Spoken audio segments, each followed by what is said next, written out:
Hmm.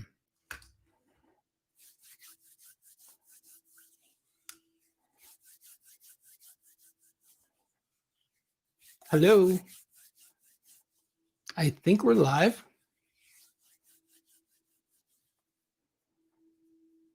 Let's see. Hopefully we'll get a viewer or two. And we'll see if anybody joins the stream.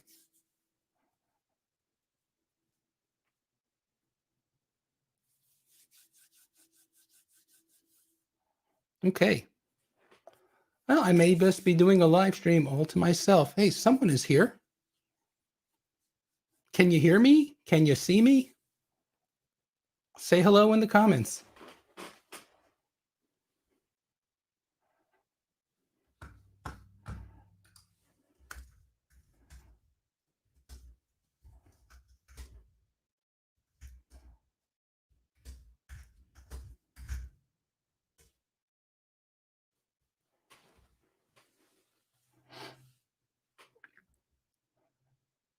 Hello, hello. Hello, Felipe. Can you hear me?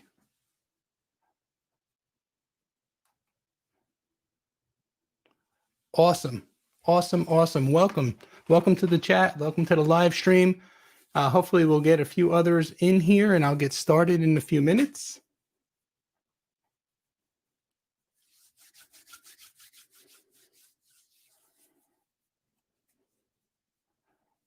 Just curious, Felipe, did you catch my last live stream, the first one I did a couple of weeks ago? I can't remember who was all in the chat or not.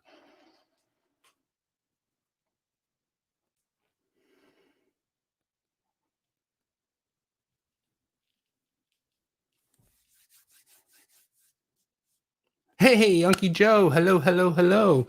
Glad you can join.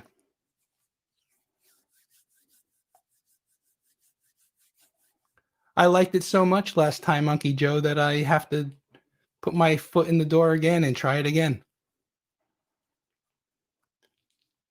Okay, Felipe. Well, at least I'm glad you can make it this time around.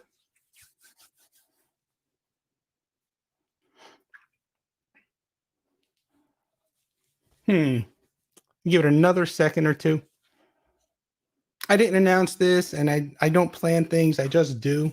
So, and it's a crazy time of the day, so I don't expect a lot of people to be here. But let's see, we got 3 viewers. Someone else checked in. If you could say hello in the chat.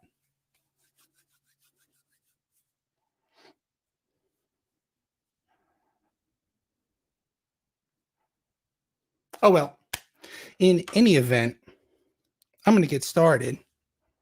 So I got a couple of things I want to talk to you guys about today. I got some new gear again, and I like to share the new gear. So the first one I want to show you guys is the Yubikey. I bought the Yubikey 5 NFC.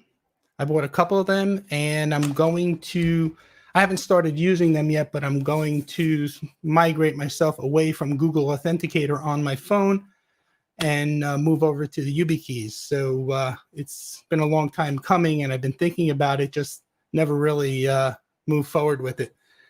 So if you're not familiar with them, let me just bring up the Yubikey website.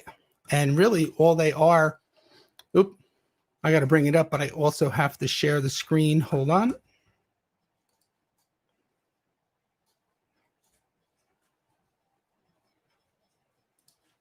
Let's see. Here we go. Okay, hopefully you guys can see this. Now, last time when I did a little screen sharing, you guys said this tiny little small picture off to the side was pixelated. So I think I'm doing just a full screen share on this. In any event, I did get the Yubikey 5 NFC, and I got this one here. It's the USB-A. They do make these in USB-C. They have a Lightning one for iPhones. And this one was relatively reasonable. It was only $45. So I grabbed 2 of them. And like I said, I'm going to start migrating myself over. What I like about them is they do the over the air, one-time password, but they're a hardware security device. So it's not like you're getting that code over SMS. You're actually getting it from the Yubikey. So that's pretty cool. It just plugs into the USB port on the computer. And the other thing I like about it is it does support some of the more advanced security login practices. For example, U2F is one of them. And what you do with that is you register the device with the web service or with the website. And it doesn't use the over-the-air code. Basically, once it's registered with that service, you sign in with your username and password, and it just basically prompts you to touch the key and it logs you in. So kind of cool. I'm looking forward to fully migrating over, and I'll let you guys know how that works. Okay. Anywho, you guys use Unky Joe? Are you using anything or using a Yubikey or anything of that fashion?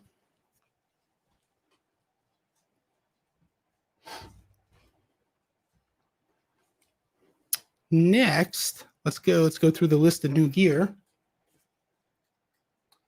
I did pick up, well, actually, I didn't pick it up. Panasonic sent it to me. It's the Panasonic Home Hawk window cam. And I think I'll bring up the website. It'll be easier for you to see it.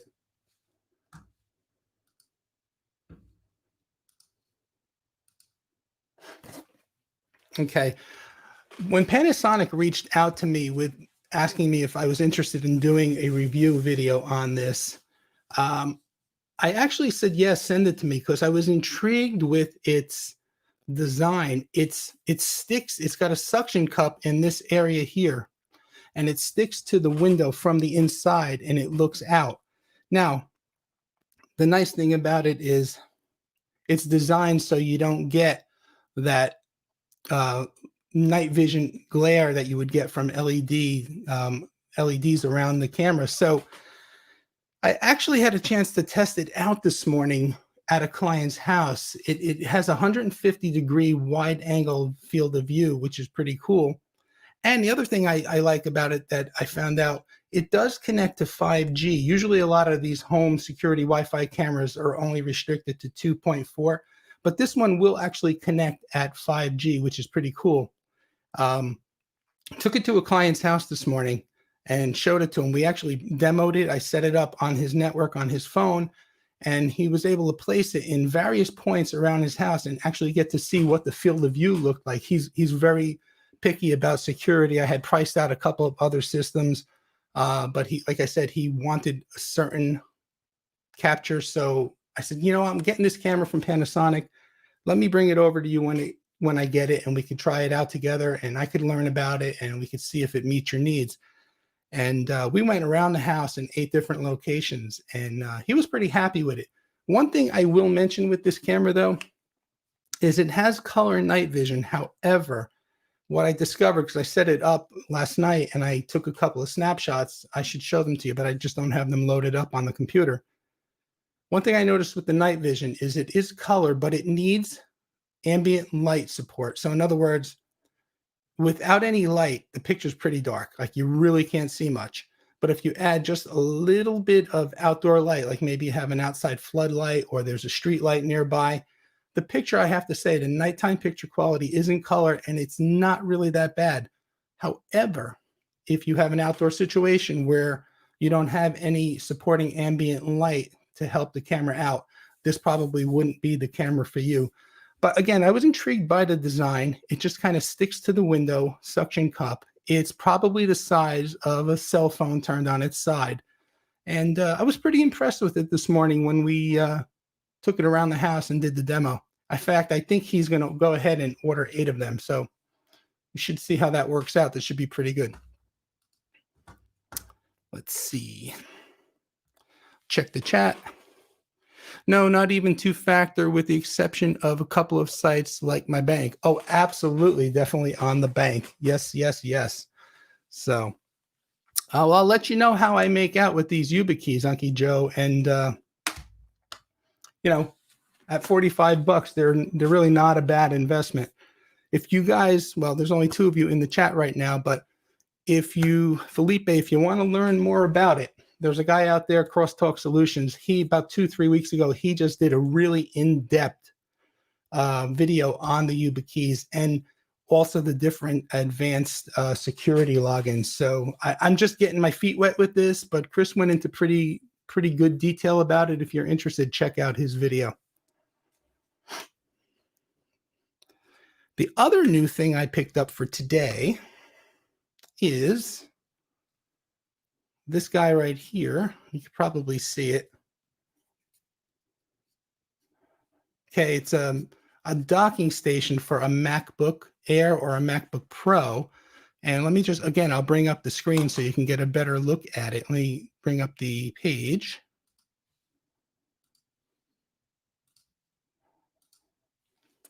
And this is the one I got. It was $31.99 on Amazon. My wife just got a brand new MacBook Pro for work, and I've been backing up her old MacBook Pro to the network Synology, as well as to a USB hard drive. And of course, the first thing I wanted to do when we got the new Mac was set it up and restore from the external drive, except my bad, I didn't realize that when it arrived, it didn't have a USB-A port on it, right? So, and I didn't have the dongle at that time. So what I did was I ended up doing a restore over the network, over Wi-Fi from the Synology. It took quite a few hours. I let it run overnight, but I woke up the first thing in the morning and it was done and everything worked like a charm. However, this device here, you just plug it into the side and it gives you Ethernet, gig Ethernet up at the top here. And then moving down the side, you have Thunderbolt 3, a USB-C, HDMI, which I believe supports 4K. Then we have just a regular USB 3. And then you have your SD card, your micro SD cards. And then you have another USB port here. Now it's showing a USB 3, but it's really a USB-A. In fact, I believe it says it up here, USB, not USB-A, USB 2. So it has a USB 3 and a USB 2 port, even though the second port here, they're showing it as a USB 3. It's really a USB 2. And mine is actually a USB 2, the one I have physically in my hands. A nifty little device. And this is an 8-in-1, but they come in all different configurations. I mean, there was a 7-in-1 that I almost bought. It was $29. And then I realized right before I hit the buy button that it didn't have the Ethernet port. So I'm glad I caught that. But yeah, they come in different configurations, and it's been working for her really, really well. Let's see. Okay, let's see. Unky Joe. Yes, please do. I'm interested and would like to know what happens if it's lost or stolen. Good question, Unky Joe. You can add, the reason I bought 2 of them was for that reason. One, I want to leave one plugged into the computer in the office, and I want to keep one on my keychain to carry with me when I have my portable. But you can also set them up where you can not clone them per se, but you can set them up to be the same so that they can work actually like they can mirror one another. I haven't done that yet. Like I said, I haven't unpacked them, but yeah, that definitely can be done. In fact, with the U2F sites that support U2F, some of the sites allow you to just register multiple keys, like multiple YubiKeys. With the over-the-air or the one-time password, I keep saying over-the-air, with the one-time password, you can put in the code manually, set them up individually, and manually enter the code. And then they would both have that account registered to them. So yeah, but that's really good. I'm always worried about losing things, trust me. And I do love new toys, Unky Joe. All right, let's see. Felipe, yes, yes, yes. But you want to learn about it. Okay. And will do, nice device. Yeah, it's not a bad device, the little adapter. And it snaps right in to the existing USB-C ports on the computer, and it's almost like molded right into the device. It works out. It's been working out really well for her. Okay, a couple of weeks ago, almost a month ago, I did a review and video on the Reolink Argus 2 with the solar panel. And today I just wanted to do a quick follow-up just to let you guys know. I ended up installing it outside in a temporary setup. It's just strapped to my leader pipe right now, and the solar panel is strapped to the top of the fence.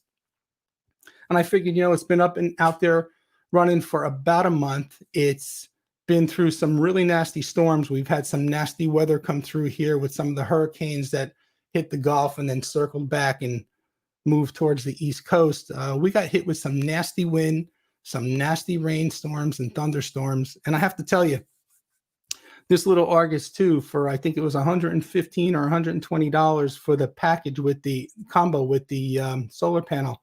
It's really holding up. It hasn't missed a beat. It does not look weathered at all. I know it's only a month out there. It does have the protected jacket, weather jacket on it. And I pull up the video, no problem, and it's been working like a charm. So it's really standing up to the elements pretty well. So I'm impressed with it so far, and I'm going to just keep it out there and just let it run. As far as the battery, now I have not charged the battery, obviously, because I have it connected to the solar panel, and I check it religiously, and it's always at 100% charge. So I know that's working well as well. So let's see, new comments.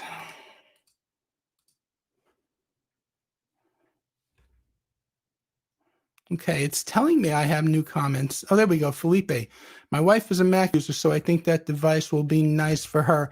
Yeah, Felipe, just check out what MacBook she has, or MacBook Air, MacBook Pro, what year, what version, and just make sure you get the proper dock, the proper dock that will work with that device. But yeah, it's been a great for $30. You can't beat it. So, all right, we got 6 people in the chat, but not everybody's saying hello. So the others of you, hello, welcome, and say hi in the chat so I know who you are. Okay, last time somebody asked, when I did the last live stream, somebody asked about, there was a comment that said about using point-to-point, what's the best point-to-point setup that Ubiquiti has to offer, yada, yada, yada. And I had mentioned that, well, it all depends. What are you trying to hit? What are you trying to shoot out to? Was there a structure out there? And I think the guy said, yeah, there's a barn out there. Hello, Dave. Hello, Carlos. Thanks for joining. He said there was a barn, I believe, out there. So I told him to check out the simulator that UBNT offers. And I forgot to put the link down in the comments. So I thought I would just show that today because it's a pretty cool device. It helps you not only pick the devices, the proper devices, but you can play with the settings. I'll show you. Let me just get over to share that screen.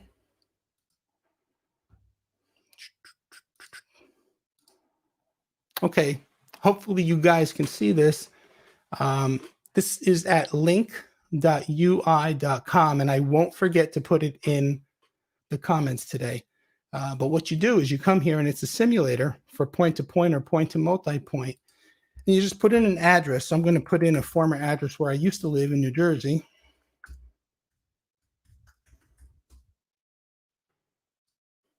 And it brings up the area, and you can see here it says add a point-to-point or add a multi-point, point-to-multi-point.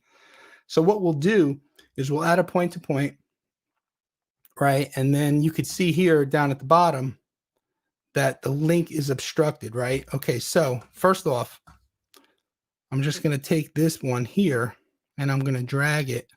Let me just bring my screen up a little bit. I'm going to drag it to simulate, say this was my backyard. Okay, and you can see we have the distance of 136 meters. And we can still see that we have an obstruction here, right? And it says it here, link obstructed. And what it does is it plugs in on both sides. It plugs in the device by default. Basically here it's showing you the most popular devices, but you can pick whatever device you want by just removing that filter and scrolling through. So let's just say I was considering a point-to-point in my backyard. And I wanted to shoot from, let's say, the house here out to a barn or some other structure. I can come down here and I could pick, let's say I wanted to know if, let's say the NanoStation 5 AC would be enough to give me a decent link, right? So I could select that and you can see it inputted here, and I can come over to the other side and do the same thing. Okay, so now I have the same device on each side. Now you see here, I still have the obstructed link, so I could play with the installation height. So if I raise that up on each side, you see what's happening? I'm starting to move away from the obstruction. And now you can see we went green.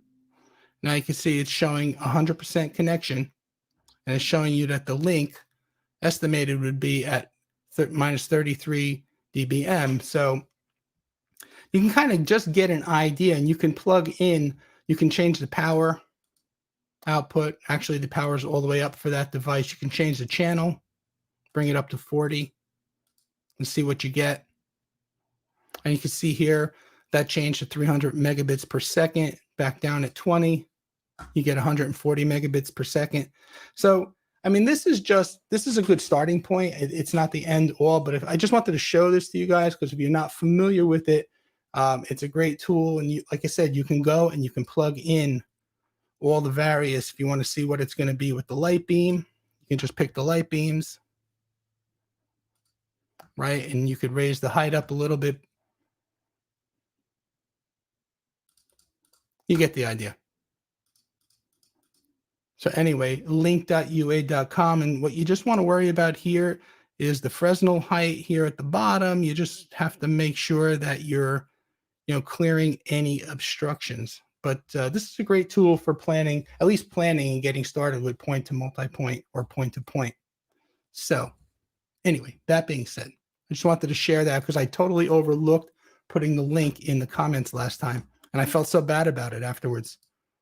I went back and I looked at the stream after the fact, and I could not find the string of comments because I wanted to see if I could see who it was that asked that question and then maybe catch them in another live stream, but it just didn't happen. So Felipe, she's a teacher. What does she teach? Hello, Carlos, and hello, David. Again, thank you for joining. Let's see. Okay. Interesting, Unky Joe. Maybe you could weigh in on this for me. The next topic I have on here that I don't know that I want to discuss from my standpoint as much as I want to get input from the people out there. I am in the very near future, I don't know exactly when, I'm going to be moving and we're going to be building a home. And I thought it would be a good time at that point to consider upgrading the network, which I have right now. I have all Ubiquiti gear in the house, all Ubiquiti switches and Ubiquiti access points. My head end, I'm running an Edge router 6P. And that being said, when I built this house 8 years ago, I wired it with Cat 5e throughout, but the next house I'm going to plan to wire it with Cat 6. And I am thinking it's a great opportunity to move up to 10 gig backbone networking in the home. So I'm just starting to do my research on this and I'm exploring the options, basically switches. I would love to stay with the Ubiquiti line because I'm just very comfortable with it. However, there's not much in the way of offerings. So I want to put it out there as far as any suggestions, any 10 gig switches that you're using that you can recommend or that you suggest. I'm just curious to what you guys out there are using. First grade teacher. Oh, wow. She's got a lot of patience. She's got the patience of a saint, Felipe. And thank you, Felipe, for reminding me. Yep, link.ui.com. Here you go. Yeah, no, your wife must have the patience of a saint. I started off, I was a teacher by trade originally. And I taught fifth grade instrumental music for quite a few years before I switched over and got involved with technology in the school system. And I have to tell you, I enjoyed it, but after 10 to 13 years in that time frame there, I was starting to need a change. And I love the kids, but it just got to be the same thing over and over and over again. But first grade, whew, one of my good best friends is a first grade teacher, and I've always admired her for her patience. So kudos to your wife. So let's see. Anybody suggestions on 10 gig? Are you doing 10 gig? Uncle Joe, are you doing any 10 gig right now in the home?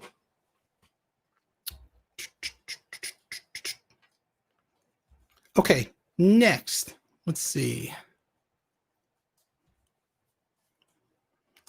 All right, so if you haven't noticed recently, one of the things that's changed with my channel is I've monetized it just recently. And I just wanted to mention it and just say I hope it doesn't change things for my viewers. I wrestled with this decision for 3 years. I've kept my channel, excuse me, for 3 years. I really worked hard at keeping the channel free of the YouTube ad platform. But I'm trying to continue to make the content and continue to move forward. I do have Amazon affiliate links. I've been thankful that my viewers have been using those. But short of trying to just keep some revenue coming into the channel so that I can keep making this content, I finally decided, and I wrestled with it. I really did. I did not want to do this, but I hope that my content can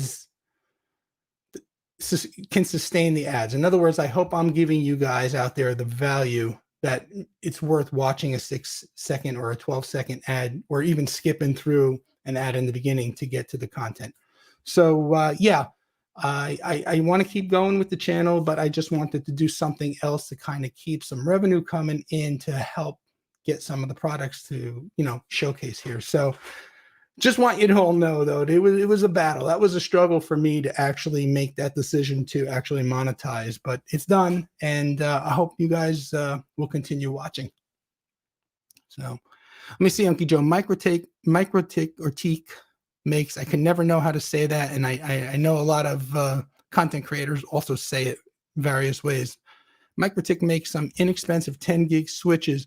I have the unified 10 GB switch that has both SFP ports and 410 gig port, and you love it. Okay, all right, good to know. Good to know. That's the one I was looking at. And if I could stay in the unified family, I prefer to. But yeah, I think what it was about that switch was the price point versus looking at some others that I could get, better deals. But I really do want to stay within the unified family line if possible. Thank you, Uncle Joe, for that. So, micro tick. Phonetically spelled out. Thank you, buddy. Oh my God, that's too funny. Hey, I mentioned you, Uncle Joe, in a video that I did yesterday. I featured a channel link too, as well. What was the video on? Just did it yesterday. Sheesh. Oh. What it was in Willie's chat on Saturday, somebody asked, I think a gentleman by the name of Isaac. Isaac asked the question about, if you remember, because you'll probably remember this because you answered it initially. He said something about the fact, the question said, is it better to run a unified controller inside a Synology Docker container or a virtual machine? I think you said that you're running it inside a Docker container. And then I asked you, I said, hey, Uncle Joe, any issues with upgrading, right? And you said that you hadn't done it at the time. So then I made a comment and said, maybe I should install it and then try to run the upgrade process and see what's involved, yada, yada, yada. And then Isaac had said to me, well, why don't you make a video? I thought about it. I said, yeah, you know what? He's probably good. Probably not a bad idea. So I made that video yesterday. It's not coming out for a couple of weeks, but I mentioned you, Uncle Joe. I mentioned you just like I'm talking about us now, what went on in the comments. And I also asked people to check out your channel, and I told them what a nice guy you are after having met you this past week. So yeah, I put a link to your channel. It should pop up as a card in that video. So yeah, awesome. All right. Hey, question, Felipe, Unky Joe, Dave, Carlos, whoever's here. Can you see the chat window in your view, like what you're seeing live on YouTube? Because like I said, last time I went back to look at the stream and I could not see the chat window. Now you can learn from it. It was really, really easy.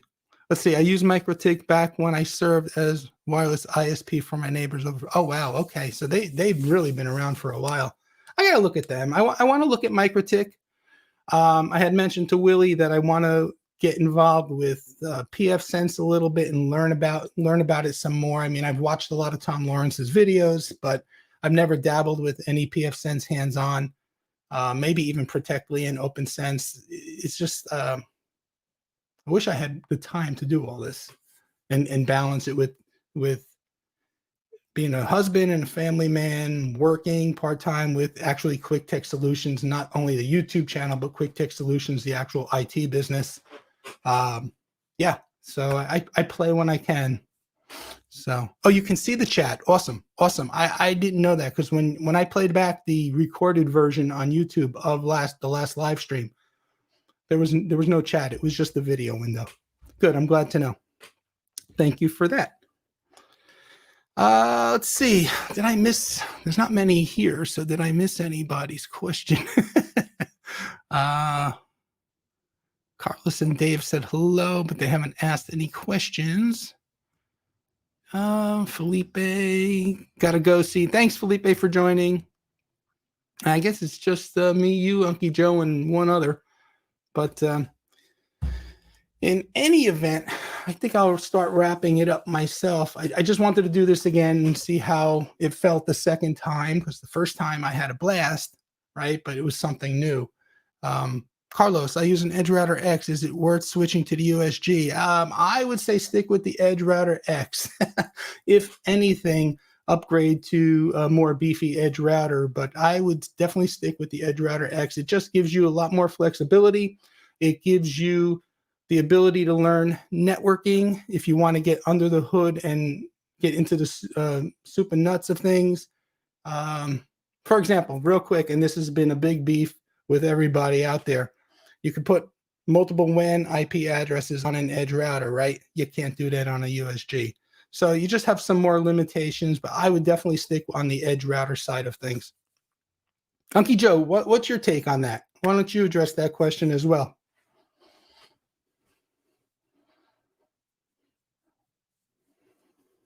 Let's see.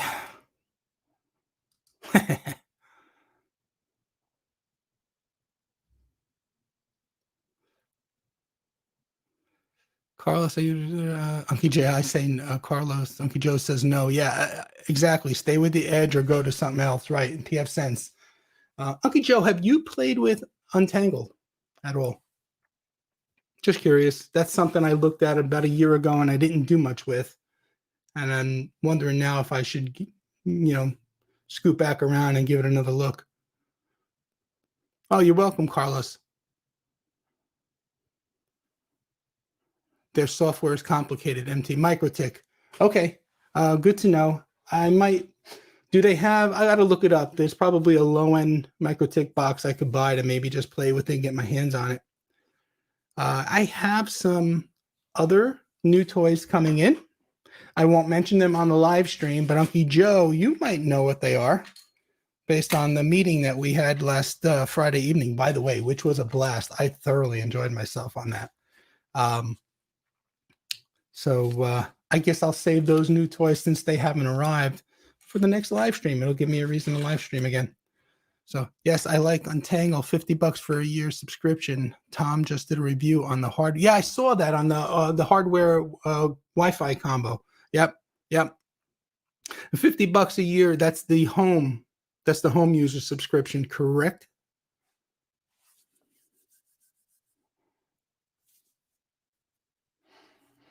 So in any event, I think I'm going to bring this to a close. It's been fun. the last thing I had on my list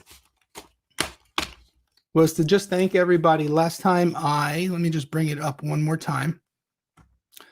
Last time, at the end of the live stream, I just talked about this project here, the Unbridled Emotions podcast that I have been working on with my friend. Now, I'm not in the podcast. I'm just doing all the technical behind the scenes things. I'm doing all his recording, all his mixing down, et cetera, et cetera, et cetera. Great guy, great podcast, great positive comments, positive readings, especially in today's day and age with the world and the situation that it's in. His writings and his words are just very uplifting. And I asked everybody who was in the stream last time to check it out. And I did see some numbers bump a little bit.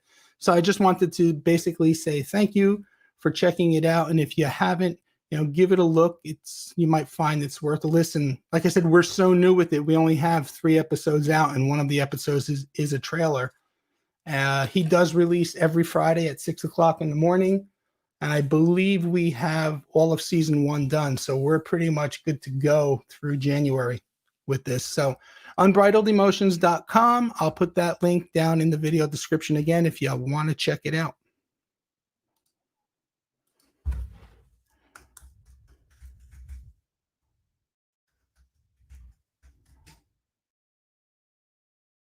Yep, the home subscription. All right, I don't think I missed anything in here. So give the chat the once over.